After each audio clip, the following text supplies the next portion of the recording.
Ladies and gentlemen, welcome to the channel, and today we're gonna play Kholat, which is a survival horror game, I believe, that is based on the mysterious Dyatlov Pass incident. It's a really cool mystery, and if you want to find out more about it, then you can check on YouTube. There are multiple documentaries about it, or short stories. But let's get into this game and figure out what happened. And I believe it's narrated by Sean Bean, which is pretty amazing. 56 years ago, Russia, the northern Ural Mountains. A group of 9 students of the Ural Polytechnic Institute embarked upon a difficult winter expedition to reach the Otorten mountain.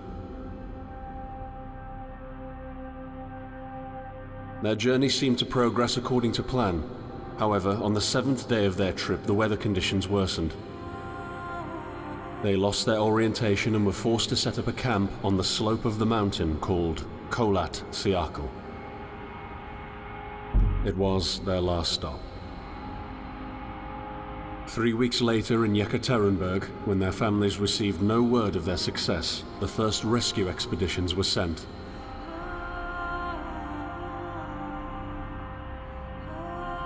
On February 25th, 1959, an abandoned encampment was found.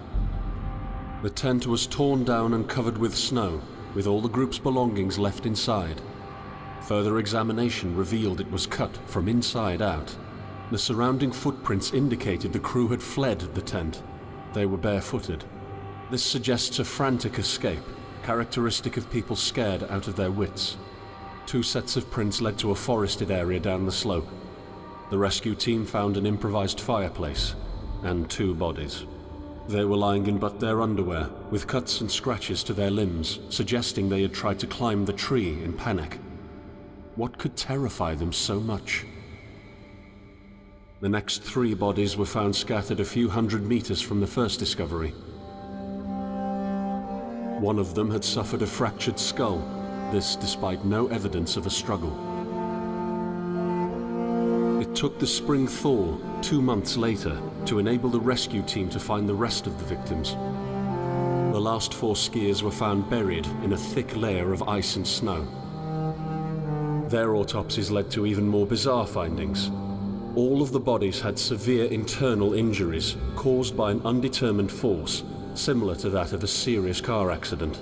No external damage nor bruises were visible, besides a tongue ripped from one victim's mouth and a strange orange skin color. Much speculation arose from these puzzling events.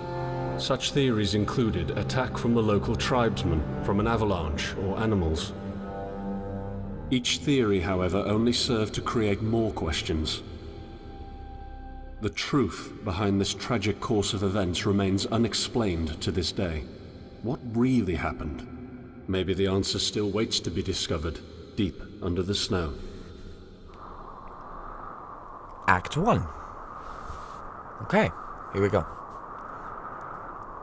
Oh, wow. Wow. That is very bright.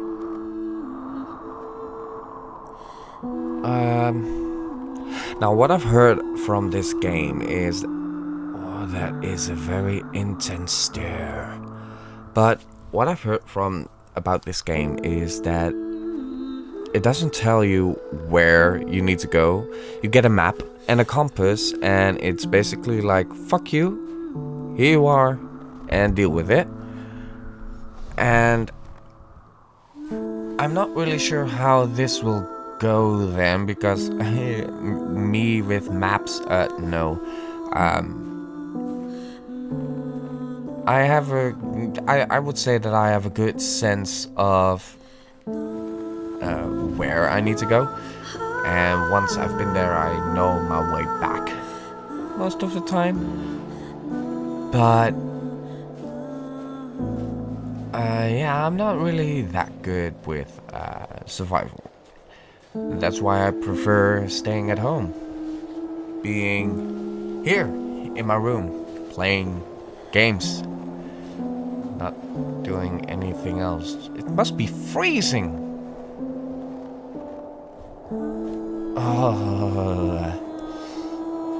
But yeah, this mystery is really interesting. It's horrific. Yes, it's gruesome. And it's a tragedy that it happened to those people, but it's really fascinating not knowing what happened in the mountains. Why would they running with their underwear in the blizzard? What did they see? What was chasing them? That is just really, really creepy, mysterious, and I love mysteries. I have to go here.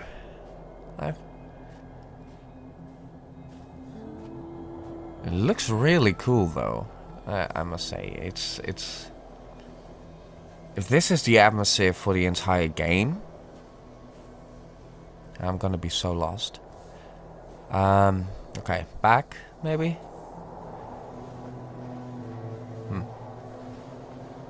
Guess not.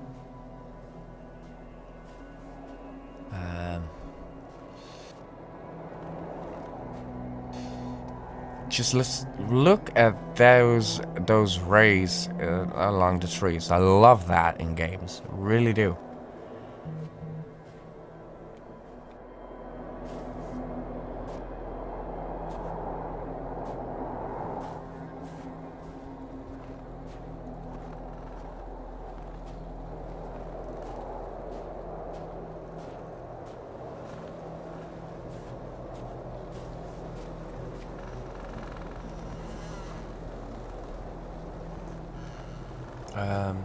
Left or right? Left, we're definitely going left. We're not going in there. No, sir, we're going right here.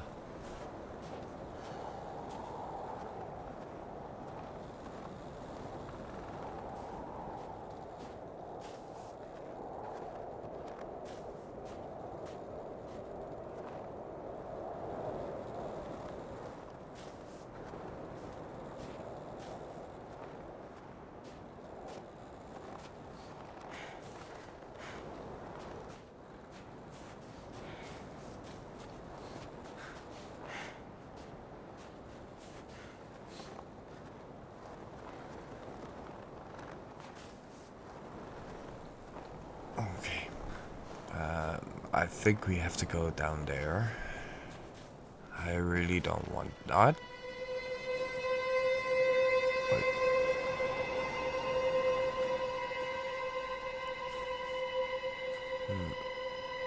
Are those foot? Are you coming to me? Sean Bean? I really don't like this. It's also getting darker. Now, if this is a real location, why are the trees bending like it's swallowing?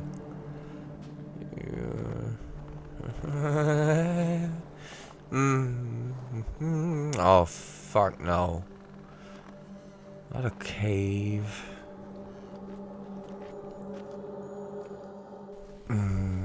Let's just hope I go.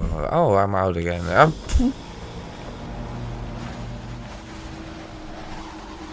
In the end, the only thing I saw was a flash. An insufferable burning light. The pain ripping apart my body. I felt it tearing out of my soul. After a while, I was nobody. Nothing. The light went out and I vanished into overwhelming darkness. I welcomed the end with delight.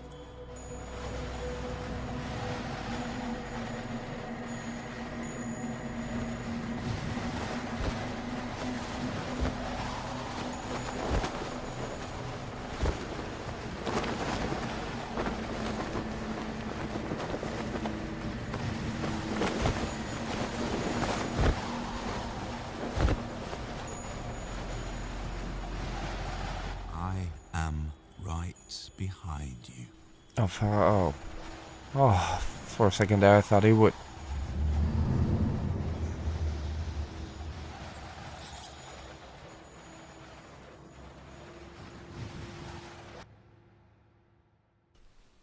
Unlock the camps to use the fast travel between them.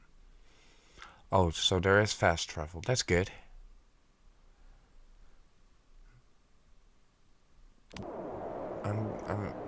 I'm already in Act 2.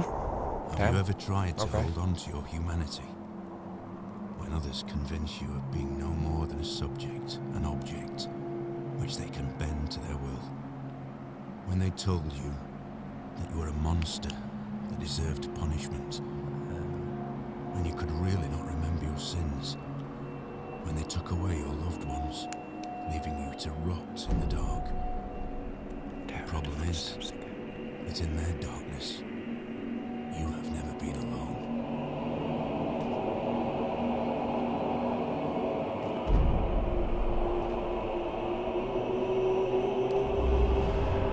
Okay, what the hell is that light?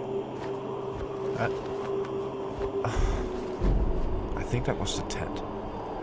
Press down for survival info. No thank you, I want to follow these footsteps.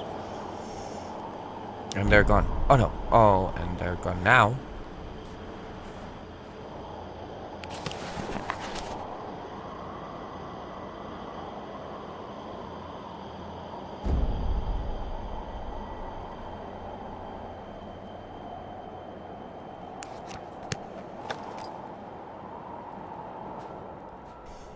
But this is what I mean. You basically... Hello? What is this?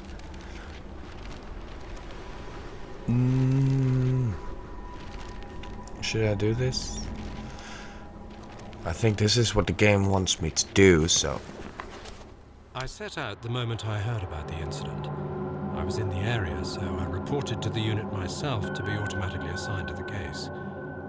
I arrived at Vyshai on February the 19th, a couple of days before the Institute's rescue group.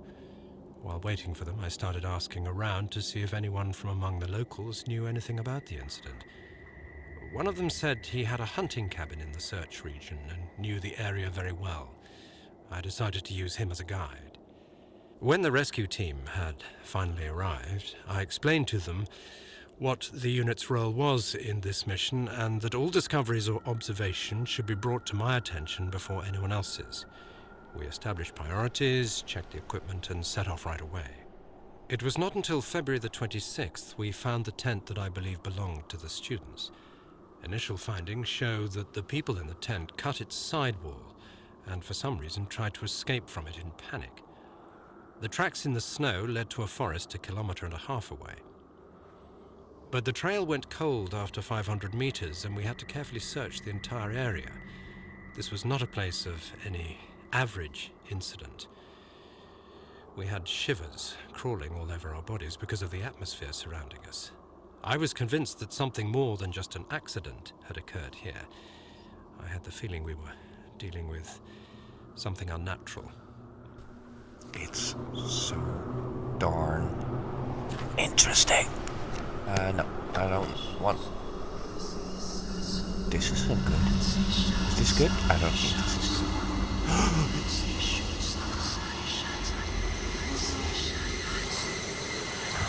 Oh fuck!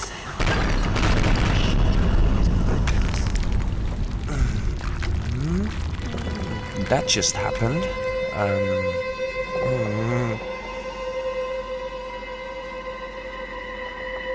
I thought there was a light over there. I think that... Well, what I was trying to say is that this is basically what the game wants you to do. I know that I have a compass and a map, but it's basically just walk around, find stuff, figure things out. At least that's what I think it is. So, let's just do that. And explore the creepy environment.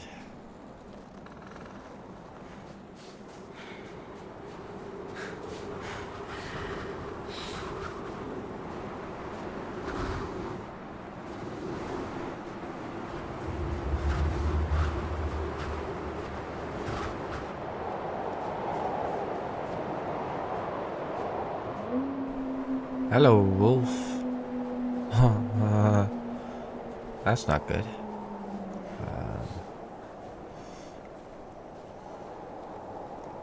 Where the fuck am I going?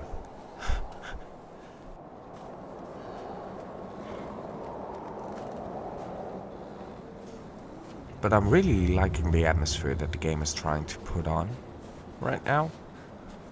With the wind howling and the trees and the snow.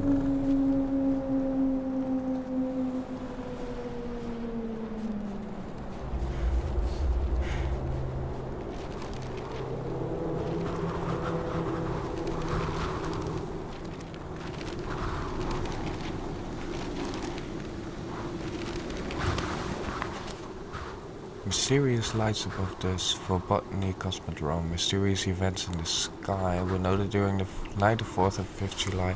Witnesses testified they had seen a bright orange sphere which has crossed the sky above the city several times, moving chaotically and immediately changing in direction of flight. As there were no tests performed. See, this is what I mean. It's so interesting.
What is that sound?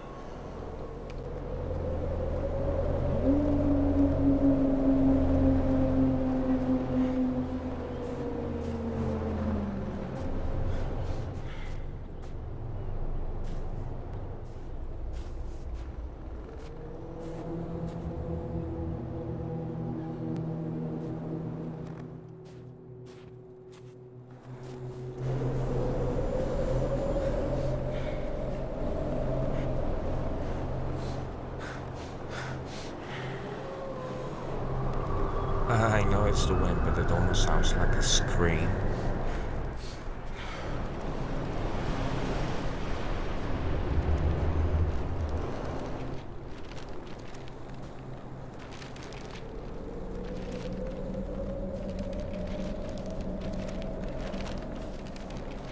You know what? I'm just gonna be quiet and let this entire atmosphere just sink in pure darkness.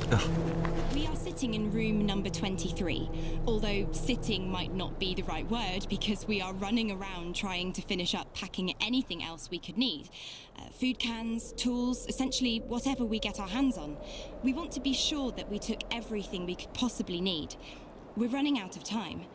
Damn it, where did I put my belt? I'm sure we forgot about something. We're almost ready. We lost the knife. We're counting the money. We're leaving the room in a complete mess. So, we made it to the train station. We're singing all the songs we know and making up new ones as well. Everyone is so excited. Finally, at around 3 AM, we go to bed.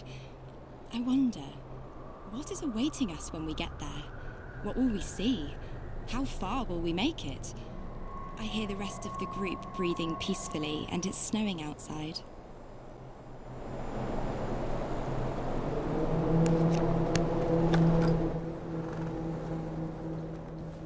Okay, I know I said that I was gonna be quiet, but this is way too dark and there's a light right there.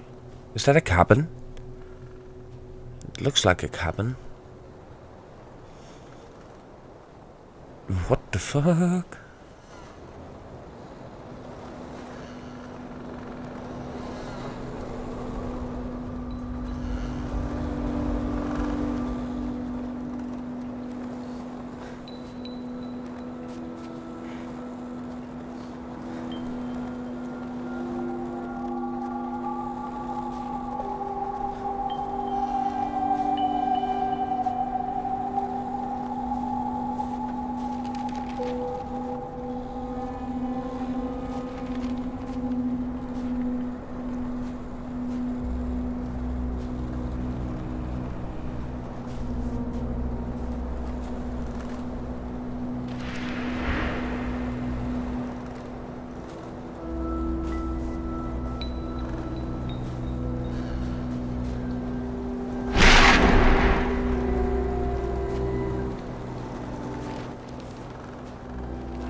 We discovered the first bodies by the pine trees.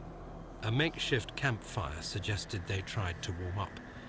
The bodies were only in underwear. I decided to thoroughly search the area between the tent and the tree line. I discovered the other bodies every few hundred meters apart. The position indicated the victims attempted to return to the tent as fast as they could. This could mean that the threat was gone and the group decided to go back to the tent, or just the opposite. Someone or something appeared from the forest and forced its victims to run. At this point, it is difficult to determine what exactly happened. I have collected small samples from all bodies for further research at the unit's laboratory. I discussed this situation with the rest of the rescue team, and afterwards they focused on the visual inspection of the tent and areas by the trees, and I entered the forest.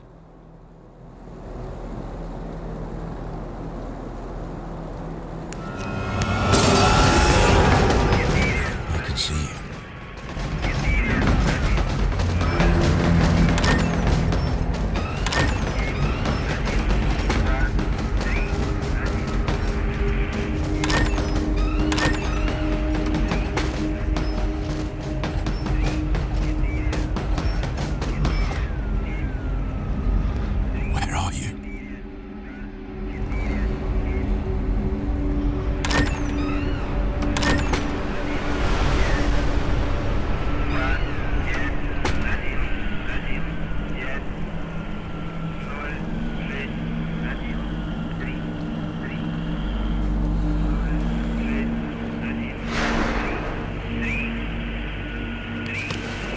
We discovered the first bodies.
very long time, I could not come across any trail. The tracks came and went as if someone was playing with me, as if the victims were moving. And as soon as I was almost sure I had seen something and I would find something new behind the next tree, the trail suddenly went cold. I had no idea what was going on. Finally, I reached a small meadow. There, I found a bound journal, as if someone left it there on purpose. The journal belonged to the members of the expedition. They wrote down their thoughts and observations. Note, there were also some obscure entries, probably taken down in the dark, concerning the situation they were in. This could shed some new light on the case.